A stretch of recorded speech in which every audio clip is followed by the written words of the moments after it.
আজকে যেটা পড়ছি সেটা হচ্ছে অ্যাগ্রোকেমিক্যাল অ্যান্ড দেয়ার এফেক্টস। অর্থাৎ চাষের জন্য আমরা বিভিন্ন রকম কেমিক্যাল ব্যবহার করি, যেগুলো ধরো কেমিক্যাল পেস্টিসাইড, কেমিক্যাল ইনসেকটিসাইড, যেগুলো সবই কিন্তু ক্ষতিকারক এবং আমাদের দেহেতে বিভিন্নভাবে ক্ষতির সৃষ্টি করছে। এবার এখানেতে পলিউশনের এই পার্টটাতে আমরা যেটা পড়বো যে এই যে ক্ষতিকারক বস্তু যেগুলো অ্যাকচুয়ালি চাষের জন্য আমরা ব্যবহার করছি, সেইগুলো কিভাবে আমাদের দেহের মধ্যে ক্ষতি সৃষ্টি করে। যেমন দেখা যায় যে আগাছা নষ্ট করার জন্য বা চাষের জমির ক্ষেত্রে অন্যান্য যে সমস্ত উইড আগাছা যেগুলো জন্মায় বা যে ইনসেক্টগুলো রয়েছে সেগুলোকে নষ্ট করার জন্য বিভিন্ন রকম কেমিক্যাল আমরা ব্যবহার করে থাকি। তাদের মধ্যে দেখো ফাঙ্গিসাইড আছে কিছু, যেমন ডাইথেন M45, এটা একটা ফাঙ্গিসাইড যেটা ফাঙ্গাস বা ছত্রাককে নষ্ট করার জন্য ব্যবহার করা হয়। নিমাটোসাইড মানে হচ্ছে নিমাটোড, অর্থাৎ অনেক সময় দেখা যায় যে কিছু কিছু প্লান্টের মধ্যেতে কিছু কিছু রাউন্ড ওয়ার্ম তারা অ্যাকচুয়ালি ইনফেক্ট করে এবং সেইগুলোকে নষ্ট করার জন্য সেখানে বিভিন্ন রকম যেমন মিথাইল ব্রোমাইড ওখানে অ্যাপ্লাই করা হয়। তো এটাও দেখা একটা ক্ষতিকারক বস্তু। সেরকমই ম্যালাসিসাইড কপি গাছের ক্ষেত্রে দেখবে শামুক প্রচুর ক্ষতি করে, তো সেই জন্য শামুককে নষ্ট করার জন্য সেখানেতে বিভিন্ন রকম কেমিক্যাল সেখানেতে অ্যাকচুয়ালি ব্যবহার করা হচ্ছে। যেমন এখানে পাইরিফস, তো এটা অ্যাকচুয়ালি ইউজ করা হয়।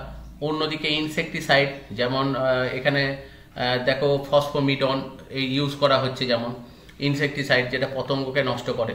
অন্যদিকে দেখো হার্বিসাইড মানে হচ্ছে আগাছা, মানে চাষের জমিতে যেগুলো আগাছা সেগুলোকে নষ্ট করার জন্য সেখানে দেখো অ্যাকচুয়ালি সোডিয়াম ক্লোরেট ইউজ করা হয়।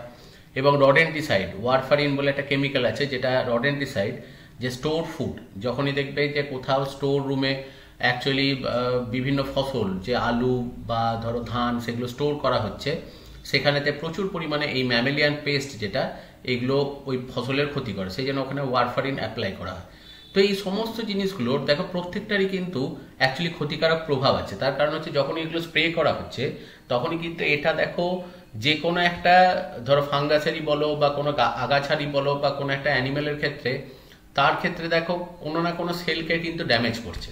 তো সুতরাং যখনই দীর্ঘদিন ধরে খাবারের মধ্যে দিয়েও এই কেমিক্যালগুলো আমাদের বডিতে ঢুকবে, তাহলে বোঝাই যায় যে আমাদের সেলকেও কিন্তু কোনো না কোনোভাবে এইগুলো সমস্ত অ্যাকচুয়ালি ক্ষতি করবে। এবার কম্পোজিশনের উপর ডিপেন্ড করে আমরা চাষের জন্য বিভিন্ন রকমের ব্যবহার করি। যেমন দেখো অর্গানোক্লোরিন, অ্যাকচুয়ালি কি হয় যে সেখানে সেটা ডিডিটির মধ্যে থাকে, বা ডিডিটি কিন্তু অ্যাকচুয়ালি নষ্ট হয় না। তো ন্যাচারালি ওরা যেটা করে সেটা হচ্ছে বায়ো অ্যাকুমুলেশন বা বায়ো ম্যাগনিফিকেশন, এই যে সমস্ত ঘটনাগুলো সেইগুলো কিন্তু ওরা ঘটাচ্ছে। এটা ছাড়াও দেখো অর্গানোফসফেট, কারণ আমরা জানি যে চাষ করার জন্য এনপিকে সার, নাইট্রোজেন ফসফেট পটাশ, এই তিনটে জিনিসের সার অ্যাকচুয়ালি দেওয়া হয়। তো অর্গানোফসফেটের মধ্যে ফসফেটের অ্যাকচুয়ালি সাবস্টিটিউট হিসেবে দেওয়া হচ্ছে, যেমন ম্যালাথিয়ন, এটা একটা সার যেটা দেওয়া হয়। তো এই অর্গানোফসফেট যেটা রয়েছে এটাও কিন্তু দেখো পলিউশন ক্রিয়েট করছে প্রচুর পরিমাণে। আর যেটা হচ্ছে সেটা হচ্ছে পাইরিথ্রয়েড, এটাও একটা জিনিস দেখো রয়েছে, যেটা পাইরিথ্রয়েড যেটা এটাও কিন্তু দেখো এরকমই একটা জিনিস, যেটা কেমিক্যাল যেটা ইউজ করা হচ্ছে, যেটা কেমিক্যাল একটা ধরো যে কম্পোনেন্টটাও একটা স্টেবল কম্পোনেন্ট, চট করে ফসলের মধ্যেতে থেকে ওটা যায় না ধোয়া হলেও। তো বেশিরভাগ ক্ষেত্রে এই কেমিক্যালগুলো যেটা সেগুলো দেখা যায় যে তেলের মধ্যেতে গুলে স্প্রে করা হয়, যাতে চট করে বৃষ্টির জলেতে ধুয়ে না যায় বা কিছু। তো ন্যাচারালি শাকসবজিগুলো যখন আমরা বাড়িতে এনে সেগুলোকে খেতে যাই, তখন এমনি জলেতে ধুলেও কিন্তু এই জিনিসগুলো চট করে যায় না, যার জন্য খাবার যেগুলো আমরা খাচ্ছি সেগুলো কিন্তু আমাদের দেহের মধ্যে চলে যাচ্ছে। ন্যাচারালি সেগুলো দেখো হিউম্যান হেলথ যেটা সেটা ক্ষতি করছে। এটা ছাড়াও দেখো বিভিন্ন কার্বামেট যেগুলো রয়েছে, তো সেগুলো দেখো খাবারের মধ্যে দিয়ে আমাদের দেহেতে যাচ্ছে এবং সেগুলো যেমন ক্ষতিকারক পতঙ্গগুলোকে নষ্ট করছে, তার সাথে সাথে উপকারী যে পতঙ্গ যেগুলো পরিবেশের মধ্যে রয়েছে সেগুলোও কিন্তু নষ্ট হচ্ছে। এরপর যদি আমরা প্রভাবের ওপরে নির্ভর করে অ্যাকচুয়ালি পেস্টিসাইডকে ক্লাসিফাই করি, তাহলে কিছু আছে স্টমেক ইনসেকটিসাইড, যেগুলো কি করে পাকস্থলীকে অ্যাকচুয়ালি নষ্ট করে দেয়, যেমন প্যাডিস্ক্রিন। এবার ধরো এগুলো মেনলি ইনসেক্টের জন্য বা আদার্স অ্যানিমালসের জন্য দেওয়া হচ্ছে, কিন্তু দীর্ঘদিন ধরে যদি খাবারের মধ্যে আমাদের দেহেতে এটা ঢুকতে থাকে, তাহলে একটা সময় কিন্তু এটা আমাদেরও স্টমেক যেগুলো সেগুলো কিন্তু ক্ষতিগ্রস্ত করবে। কন্ট্যাক্ট ইনসেকটিসাইড যেগুলো হচ্ছে ডিডিটি, এগুলো স্কিনের মধ্যেতেই যখনই টাচ করে তখন স্কিনের মধ্যে ইরিটেশন তৈরি করে বা স্কিন ইনফেকশন তৈরি করে। তাহলে খাবার দিয়ে ডিডিটি ঢুকলে সেগুলোও দেখো ন্যাচারালি আমাদের দেহের ভেতরেতে বিভিন্ন রকমের অ্যাকচুয়ালি এফেক্ট ফেলবে। সিস্টেমিক ইনসেকটিসাইড এগুলো অ্যাকচুয়ালি বিভিন্ন রকম, যেমন রেসপিরেটরি সিস্টেম, বা সার্কুলেটরি সিস্টেমকে নষ্ট করে দেয়। তো এগুলো যখন আমাদের বডির ভেতরে ঢুকছে, ধরো এই এন্ট্রিন দীর্ঘদিন ধরে যখন ঢুকবে, তখন এরাও কিন্তু আমাদের রেসপিরেটরি প্রবলেম বা আদার ইস্যুস তৈরি করবে। অন্যদিকে ফিউমিগ্যান্ট ইনসেকটিসাইড যেগুলো স্প্রের মতো করা হচ্ছে, যেগুলো ধোঁয়া হিসেবে চারপাশে ছড়ানো হচ্ছে, এগুলো দেখো অ্যাকচুয়ালি আশপাশের অঞ্চল যে স্প্রে করছে তার নিজেরও এই পেস্টিসাইডগুলো দেহেতে ঢুকে তার নিজেরও লাং ডিজিজ ঘটাচ্ছে, এবং এই সময় আশপাশে যে মানুষজন থাকে তাদের ক্ষেত্রেও কিন্তু এই হাইড্রোজেন সায়ানাইডের মতো কেমিক্যাল সেগুলো বাতাস থেকে ঢুকে তাদেরও কিন্তু রেসপিরেটরি প্রবলেম ক্রিয়েট করে। তো ন্যাচারালি দেখো এই এফেক্টগুলো প্রত্যেকটাই কিন্তু ক্ষতিকারক। এবার কেমিক্যাল ফার্টিলাইজার যেগুলো ইউজ করছে, যেমন দেখো ইউরিয়া, এটা ব্যবহার করা হয়, এবং ইউরিয়ার একটা সার্টেন পার্সেন্টেজে ব্যবহার করতে হয়। চাষের ভালোর জন্য যদি বেশি পার্সেন্টেজে ইউজ করা হয়, তখন আবার দেখা যায় ওগুলো বিভিন্ন রকম মানে মাটির মধ্যে যে আয়নগুলো রয়েছে ক্যালসিয়াম, ফসফরাস, ম্যাগনেসিয়াম, এদের সাথে অ্যাকচুয়ালি কম্বাইন করে যায়, এবং কম্বাইন করে গেলে তারা কিন্তু অ্যাকচুয়ালি ওই মানে ক্যালসিয়াম, ফসফেট, ম্যাগনেসিয়ামকে মাটির মধ্যে আটকে দেয়, যার জন্য এটা আর কিন্তু ইউটিলাইজ করতে পারে না কোনো প্লান্ট। সেরকমই দেখা যায় সুপার ফসফেট যেটা হয় সেটা অ্যাকচুয়ালি দেখা যায় যে একটু বেশি পার্সেন্টেজে যদি ইউজ করে ফেলা হয়, তাহলে সেটা আবার অ্যাকচুয়ালি ওই আশপাশের যে জলাশয় যেগুলো রয়েছে সেইখানেতে ওই ফসফেটের পার্সেন্টেজ বেড়ে গিয়ে সেখানে অ্যালগাল ব্লুম তৈরি করে দেয়, যার জন্য মানে যে অ্যাকোয়াটিক বা যেখানে ওয়াটার বডি রয়েছে সেখানকার প্রচুর জীব কিন্তু অক্সিজেনের অভাবে মারা যায়, এবং বায়োলজিক্যাল অক্সিজেন ডিমান্ড খুব বাড়িয়ে দেয়। পটাশিয়াম সালফেট এগুলো আবার দেখা যায় যে উদ্ভিদের ক্ষেত্রে ভিটামিন সি বা ক্যারোটিন প্রোডাকশন রেটটাকে কমিয়ে দেয়।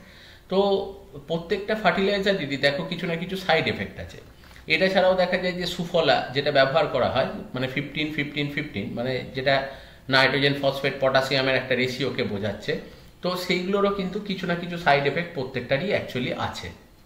তো এই জন্যই এখন যে জিনিসটাতে খুব বেশি গুরুত্ব দেওয়া হয় সেটা হচ্ছে অর্গ্যানো ফার্মিং বলতে যেটা বোঝানো হয় যে সেখানেতে কোনো রকম মানে পেস্টিসাইড ইউজ না করে সেখানেতে অর্গ্যানিক ফার্টিলাইজার এবং অর্গ্যানিক পেস্টিসাইড সেখানেতে ইউজ করা। তাতে দেখা যায় যে এই ধরনের যে ক্ষতিকারক প্রভাব যেটার সম্মুখীন আমরা হচ্ছি সেই ক্ষতিকারক প্রভাবটাকে অনেকটাই আটকে দেওয়া যায়।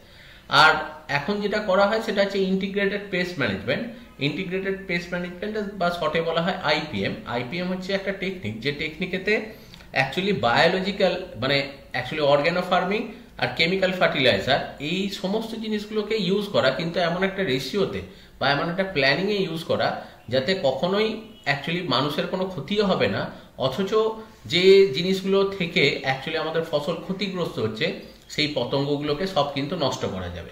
কিন্তু শুধু ক্ষতিকারক পতঙ্গই নষ্ট হবে, উপকারী পতঙ্গ কিন্তু কখনোই নষ্ট হবে না। তো এইভাবেই কিন্তু বর্তমানে যে চাষ যেটা সেটা করা হচ্ছে। তো এইভাবে আমরা একমাত্র দেখো চাষের যে সমস্যা যেগুলো রয়েছে অ্যাগ্রোকেমিক্যাল চাষের ক্ষেত্রে যে কেমিক্যালগুলো ইউজ হচ্ছে সেইগুলোর ক্ষতিকারক প্রভাব থেকে বাঁচতে পারি। পরে বর্তমানে দেখো আর একটা সমস্যার কথা বলা হয় যেটা হচ্ছে লাইট পলিউশন একদম মডার্ন কনসেপ্ট, সেই জন্য এটাকে তুমি আলাদাভাবে বইয়েতে হয়তো খুব একটা কিছু পাবে না, কিন্তু জাস্ট একটা জেনারেল ইনফরমেশনের জন্য একটু জেনে রাখা যে লাইট পলিউশন হচ্ছে কিছু কিছু জায়গাতে, বিশেষ করে মেট্রোপলিটন সিটিজে সারাদিনই অ্যাকচুয়ালি আলো জ্বলে, বিশেষ করে রাত্রেবেলায় যখন সূর্যের আলো ডুবে যায় তখন আলো জ্বলে। এবার এক্সেসিভ এই যে লাইট, এই এক্সেসিভ লাইটটাই কি করে ন্যাচারাল যে পরিবেশেতে আমরা মানুষ হই বা ন্যাচারালি যেভাবে মানুষ অ্যাকচুয়ালি বা অন্যান্য অ্যানিম্যাল যেভাবে তৈরি হয়, তো এক্সেসিভ লাইট থাকার জন্য অটোমেটিক্যালি রাতের যে ঘুম সেই মেন্টাল রেস্ট যেটা সেই মেন্টাল রেস্টটা মানুষের ঠিকমতো হয় না। তার জন্যই দেখা যায় যে বিভিন্ন রকম হেলথ ইস্যুস এবং মেন্টাল প্রবলেম যেগুলো সেগুলো কিন্তু অ্যারাইজ করে। এবং দেখবে যত উন্নত শহর হয় সেই উন্নত শহরেই কিন্তু ম্যাক্সিমাম মেন্টাল প্রবলেম যেগুলো সেগুলো কিন্তু দেখা যায়, এবং সাইকিয়াট্রিস্ট বা দেখবে সাইকোলজিক্যাল হেল্প অ্যাকচুয়ালি যত উন্নত শহর এবং যত মানে শিক্ষিত মানুষ তাদের মধ্যেতেই কিন্তু এটা দরকার পড়ে। কারণ দেখা যায় যে রাত্রেবেলা যখন আলো কমে যায় তখন আমাদের অ্যাকচুয়ালি পিনিয়াল গ্ল্যান্ড থেকে মেলাটোনিন বলে একটা হরমোন সিক্রেট হয়, যেটা আমাদের স্লিপিং হরমোন, যেটা আমাদের ঘুমোতে হেল্প করে। কিন্তু যে শহরগুলোতে রাত্রেবেলাতেও আলো জ্বলছে, তো ন্যাচারালি কি হয় যে আমাদের ওই হরমোন সিক্রেশনটা কমে যায়। তাহলে যখনই হরমোন সিক্রেশন কমে যাচ্ছে তাহলে আমাদের রাতে ঠিকমতো ঘুম হচ্ছে না, আর যখনই রাতে ঠিকমতো ঘুম হবে না তখন আমাদের যে চিন্তা ভাবনা যেটা রয়েছে সেই চিন্তা ভাবনাটা কিন্তু সুস্থ স্বাভাবিক হবে না, তার মধ্যে প্রচুর ডিস্ট্রাকশন থাকবে। তো সেই কারণেই দেখো লাইট পলিউশনের কারণে এরকম প্রবলেম হতে পারে। এটা ছাড়াও যেটা হয় যে অন্যান্য অ্যানিমেলের ক্ষেত্রেও কিছু ক্ষতি হয়, যেমন কচ্ছপ যখন ডিম থেকে বেরোয় তখন যেদিকে আলো দেখে সেই দিকে দিয়ে সে কিন্তু অ্যাকচুয়ালি যায়। তো ন্যাচারালি সূর্যের আলো সূর্য যখন ওঠে তখন সমুদ্রের দিকে ওঠার জন্য মানুষ মানে অ্যাকচুয়ালি কচ্ছপ ধীরে ধীরে সমুদ্রের দিকে গিয়ে তারা কিন্তু জলের মধ্যেতে চলে যায়। কিন্তু রাত্রেবেলাতে যেহেতু দেখো সমুদ্রের পাড়ের দিকেও প্রচুর আলো জ্বলছে বর্তমানে, সেখানে হোটেল রয়েছে, থাকার জায়গা রয়েছে, তো ন্যাচারালি ওই আলোতে এরা অনেক সময় ডিস্ট্র্যাক্ট হয় এবং সমুদ্রের উল্টো দিকে হেঁটে চলে আসে, যার জন্য কিছু দিন বাদে এরা কিন্তু মারা যায়, খাবার না পেয়ে, জল না পেয়ে তারা কিন্তু আস্তে আস্তে মারা যায়। তো এই প্রবলেমগুলো কিন্তু খুব সমস্যা হয় আর কি। আর যেটা হয় সেটা হচ্ছে যে মানে অনেক ক্ষেত্রে অনেক অ্যানিম্যালই আছে যারা কিন্তু রাতের যে চাঁদের আলো সেইটা তাদের ক্ষেত্রে রাতের যে চাঁদ বা সূর্য এইগুলো তাদের এক জায়গা থেকে অন্য জায়গায় মাইগ্রেট করতে হেল্প করে। বিভিন্ন ইনসেক্ট আছে, ধরো পাখি আছে এবং মাছ আছে, তারা এরকম সূর্যের আলো দেখে বা চাঁদের আলো দেখে মাইগ্রেট করে। যখনই এরকম কোনো জায়গাতে এক্সেসিভ আলো জ্বলে শহরগুলোর মধ্যে বা নদীর ধারেতে বা পুকুরের ধারে, এই সমুদ্রের ধারেতে, পুকুরের ধারেতে নয় সমুদ্রের ধারেতে, তো ন্যাচারালি কি হয় তখন কিন্তু যে অ্যানিমালগুলো মাইগ্রেট করছে তারা কিন্তু ডিস্ট্র্যাক্টেড হয়ে যায়। তো তাদের ক্ষেত্রে তাদের যে পাথওয়ে সেই পাথওয়েগুলো ভুল হয়ে যায়, তো তার জন্য প্রচুর সংখ্যায় এরা কিন্তু মারা পড়ে। তো এইটা হচ্ছে অ্যাকচুয়ালি লাইট পলিউশনের যে সমস্যা সেটা। এরপর চলে আসছি সেটা হচ্ছে ozone layer depletion. Ozone layer depletion কথাটার অ্যাকচুয়ালি অর্থ হচ্ছে ওজোন স্তর নষ্ট হওয়া। আমরা জানি যে আমাদের যে পৃথিবী রয়েছে তার উপরে বায়ুমণ্ডলের স্তর রয়েছে। এবার সেখানকার মধ্যে দেখো ট্রোপোস্ফিয়ার আর স্ট্র্যাটোস্ফিয়ারের ঠিক মাঝামাঝি একটা জায়গাতে দেখো সেখানেতে ওজোন লেয়ার সেই ওজোন লেয়ারটা কিন্তু রয়েছে, যেটা পৃথিবী থেকে দূরত্ব সেটা মোটামুটি 20 থেকে 30 কিলোমিটার। এবার সবার প্রথম এই ওজোন লেয়ার সম্পর্কে সিডনি চ্যাপম্যান বলে একজন সায়েন্টিস্ট 1930-তে সে এক্সপ্লেন করে যে অ্যাকচুয়ালি অক্সিজেন যেটা রয়েছে, অক্সিজেনটাই যখন ডাইমেরিক হয় তখন O2, আর যখন ট্রাইমেরিক হয় তখন সেটা হচ্ছে ওজোন। এবং মোটামুটি দেখা যায় এর থিকনেস যেটা নর্মালি হওয়া উচিত সেটা হচ্ছে 300 থেকে 500 ডাবসন ইউনিট। ডিইউ মানে হচ্ছে ডাবসন ইউনিট।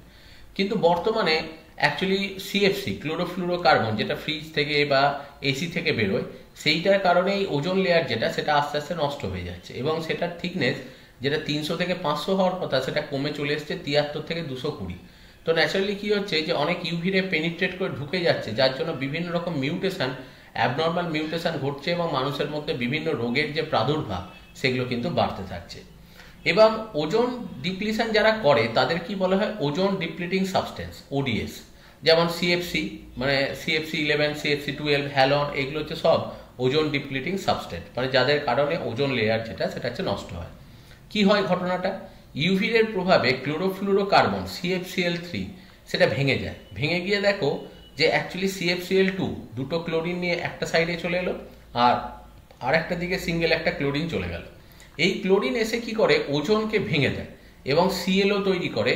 এবার তারপরেই কিন্তু আবার ওটা ভেঙে গিয়ে অক্সিজেনটাকে আলাদা করে দিয়ে আবার দেখো ক্লোরিন তৈরি করলো। এই ক্লোরিন আবার ওজোনকে আবার দেখো ভেঙে দেয় এবং একটা অক্সিজেনকে নিয়ে চলে যায় আর দুটো অক্সিজেন দিয়ে O2 তৈরি করে।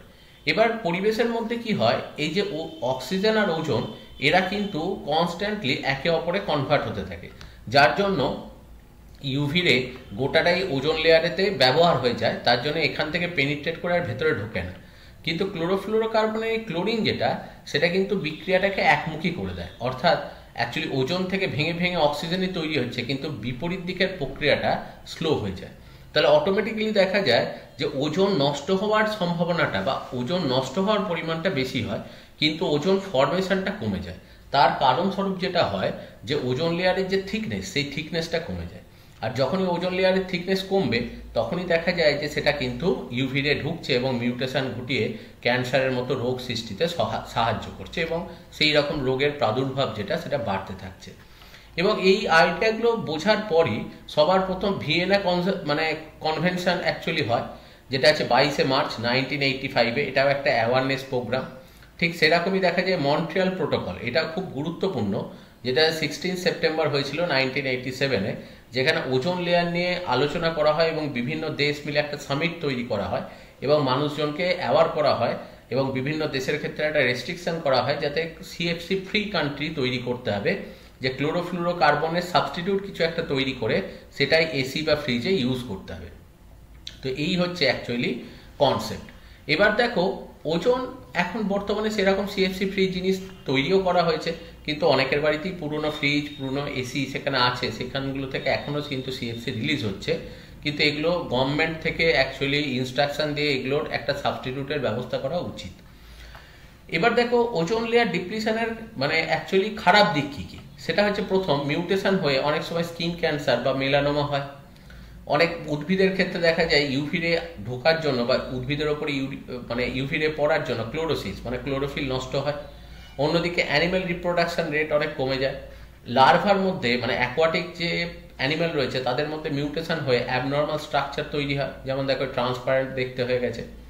অন্য ক্ষেত্রে ক্যাটারাক্ট হওয়ার সম্ভাবনা অনেক বেড়ে যায়, মানে চোখে ছানি পড়ার যে ব্যাপারটা সেটা অনেকটা বেড়ে যায়।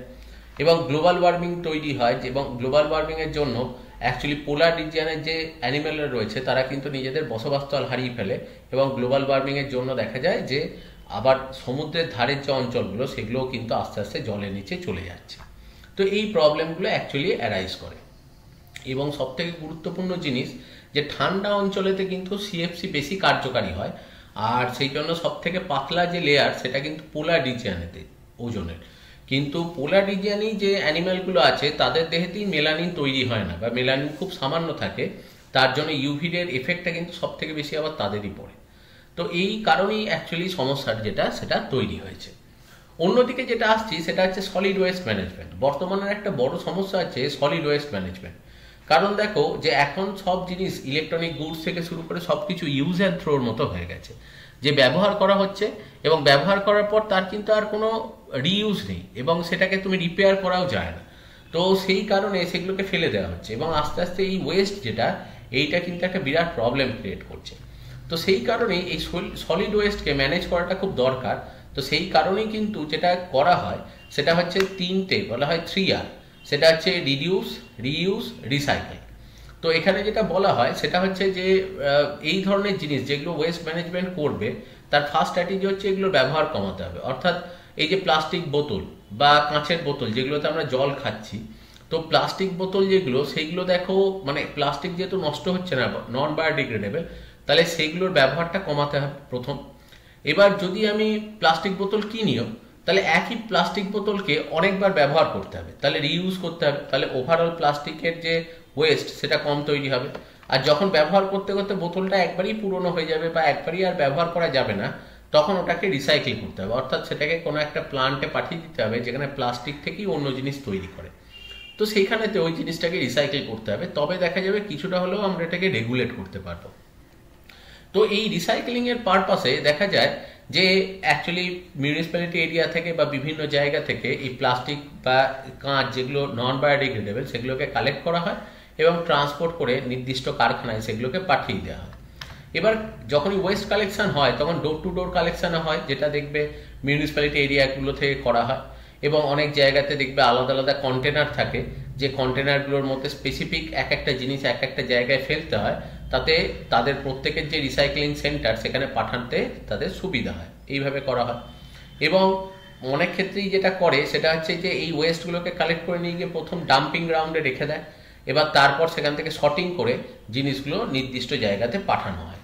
এবং ওই রকমভাবেই দেখো disposal and processing of solid ওয়েস্টগুলোকে কালেক্ট করা হয়েছে, এরপর পেপারগুলোকে পেপার মিলে পাঠানো হবে, পলিথিনগুলোকে পলিথিনের কারখানায় পাঠানো হবে, সব আলাদা আলাদা জায়গায়। এবার ডাম্পিং যখন করা হয় কোনো একটা জায়গাতে, বড় একটা জায়গাতে, সেখানেতে সব এনে প্রথম ডাম্পিং করা হয়।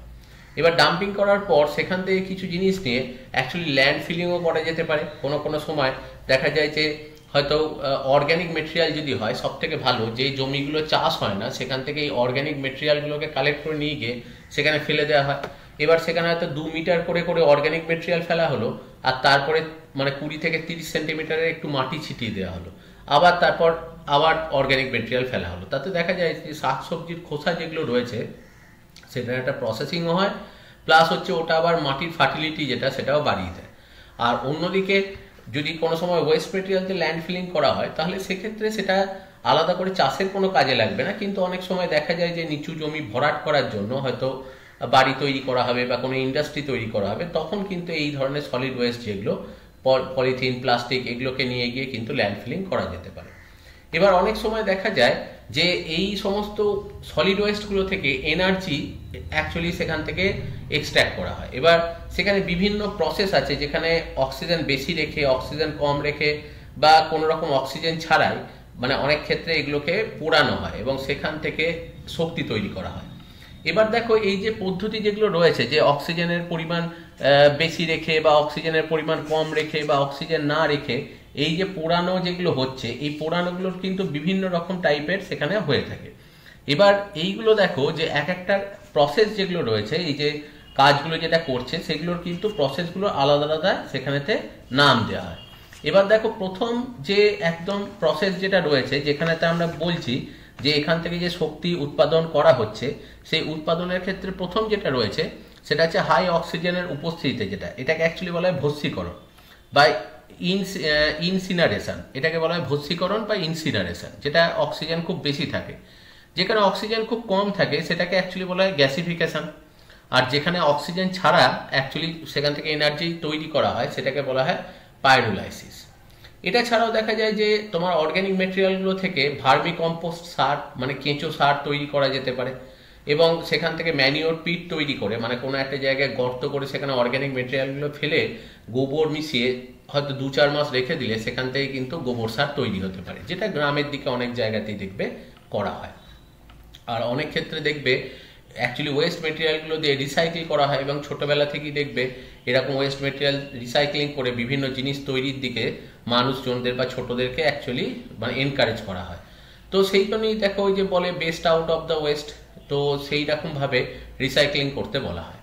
এবং এই সলিড ওয়েস্ট ম্যানেজমেন্টের যে স্ট্র্যাটেজি আছে সেইটাকেই বলা হয় integrated solid waste management, ISWM।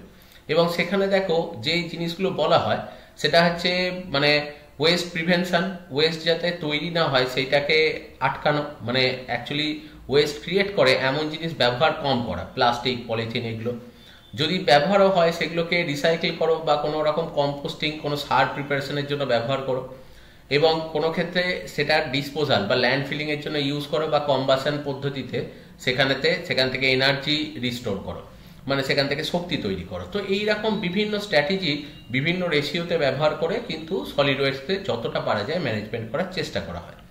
এবং অ্যাকচুয়ালি বিভিন্ন মিউনিসিপ্যালিটি এরিয়ায় কিভাবে সলিড ওয়েস্ট ম্যানেজমেন্ট করা যেতে পারে সেইখান থেকেই municipal solid waste management and handling rules 1990-তে পাবলিশ করা হয়েছিল এবং সমস্ত মিউনিসিপ্যালিটি এরিয়াতেই কিন্তু এই জিনিসগুলোকে মেনটেন করতে বলা হয়।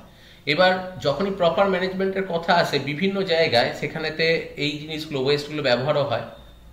যেমন দেখো এই প্রপার ম্যানেজমেন্টের মধ্যে যখন ম্যানেজমেন্ট করা হয় তখন সেখানেতে একটা জিনিস হচ্ছে যে ওয়াটার কোয়ালিটি টেস্টিং, যে ওয়েস্ট মেটেরিয়াল দিয়ে আশপাশের ওয়াটার বডি কোথাও পলিউটেড হচ্ছে কিনা সেটা খেয়াল করা হয়। প্ল্যান্টেশন করা হয় প্রচুর বেশি, যে তোমার গন্ধ আটকাবার জন্য।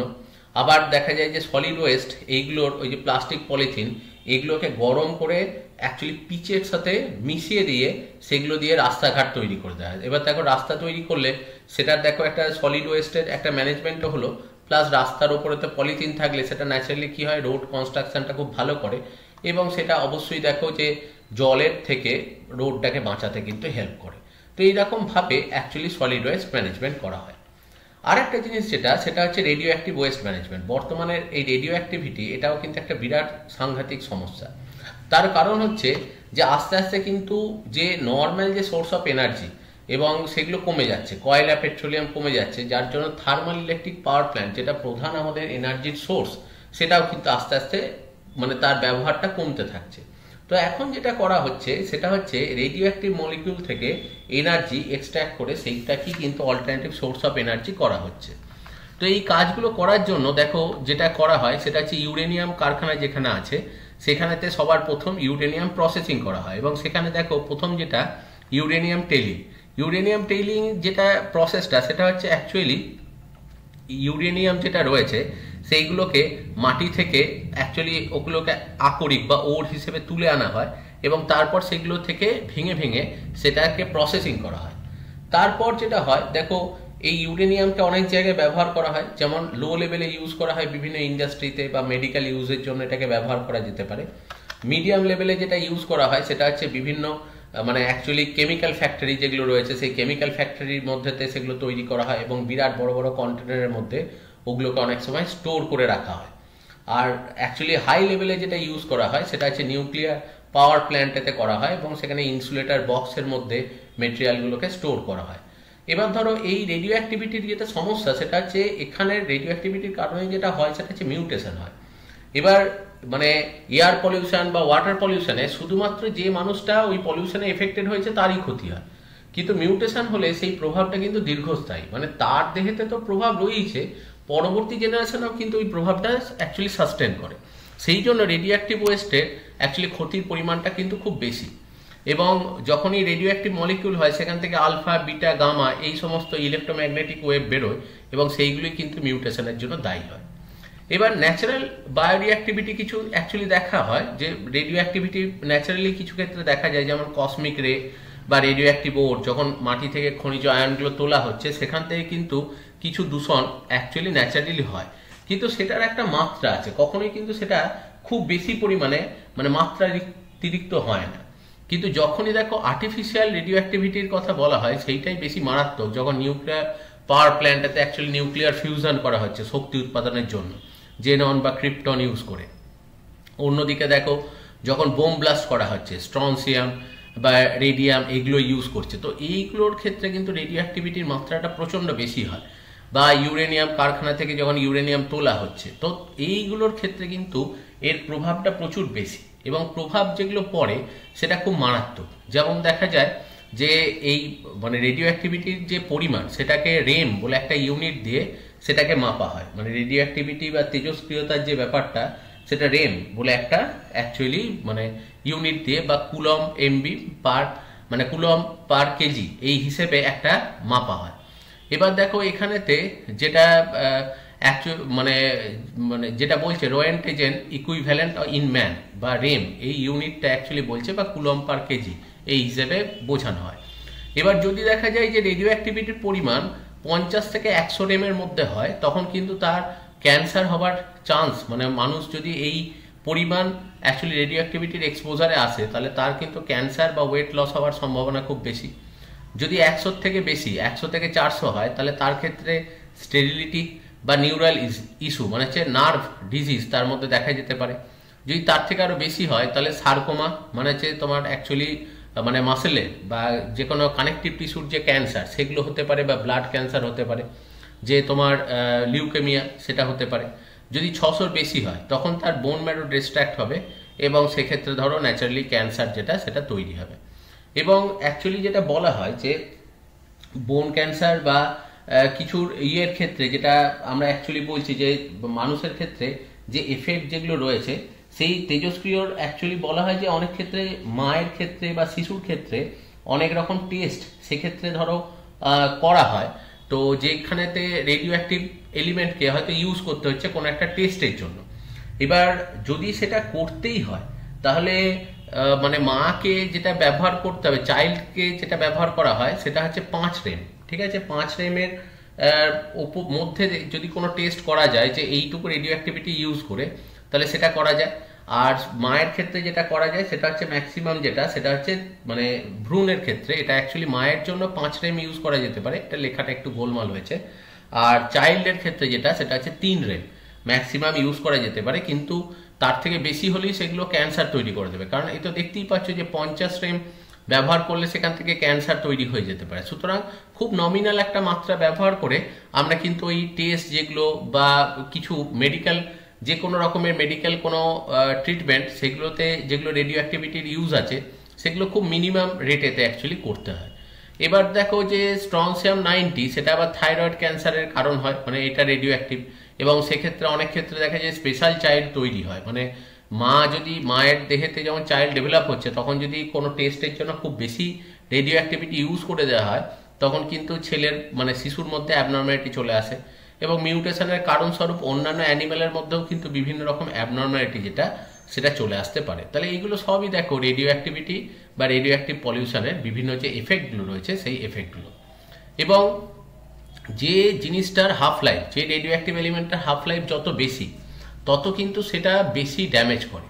এবার দেখো যেটা বলা হয় যে খুব মারাত্মক যে ঘটনাগুলো রেডিও অ্যাক্টিভিটির ঘটেছে আমাদের পরিবেশে সেটা হচ্ছে চেরনোবিল দুর্ঘটনা, যেটা সোভিয়েত ইউনিয়নের অ্যাকচুয়ালি যে 26 এপ্রিল 1986-এ হয়েছিল, এবং সেখানে মানে 4000 টন স্টিল কন্টেনারের মধ্যেতে সেখানে ক্রিপ্টন, আয়োডিন, সিজিয়াম এগুলো সব মানে ছিল, কিন্তু সেই কন্টেনারটা বাস্ট করে যায় এবং সেখানে ওয়াটার, এয়ার, সয়েল সব পলিউটেড হয় এবং প্রচুর মানুষ সেখানেতে মারা যায়। এবং এইসবের পর থেকেই অ্যাকচুয়ালি মানে 1986-এ এনভায়রনমেন্ট প্রোটেকশন অ্যাক্টে এইভাবে কোনো জিনিস স্টোর করার দিকে ব্যান করে দেওয়া হয়।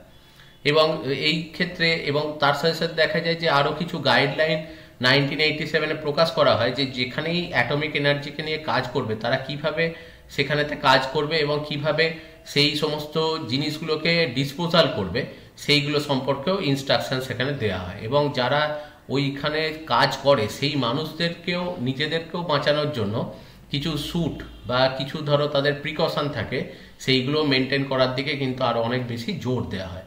তো এইভাবেই কিন্তু কিছুটা হলেও রেডিও অ্যাক্টিভিটিকে আটকানোর বা তার এফেক্টগুলোকে আটকানোর জন্য চেষ্টা করা হয়। এবং বিভিন্ন অর্গানাইজেশন আছে, নিউক্লিয়ার এনার্জি এজেন্সি বা international atom energy agency, European commission, এরা সবাই মিলে অ্যাকচুয়ালি কিন্তু একটা স্ট্র্যাটেজির কথা সবসময় চিন্তা করে যাচ্ছে যে যেখানে খুব সেফ প্রসেসে অ্যাকচুয়ালি এই অল্টারনেটিভ সোর্স অফ এনার্জিটাকে আমরা ইউটিলাইজ করতে পারি।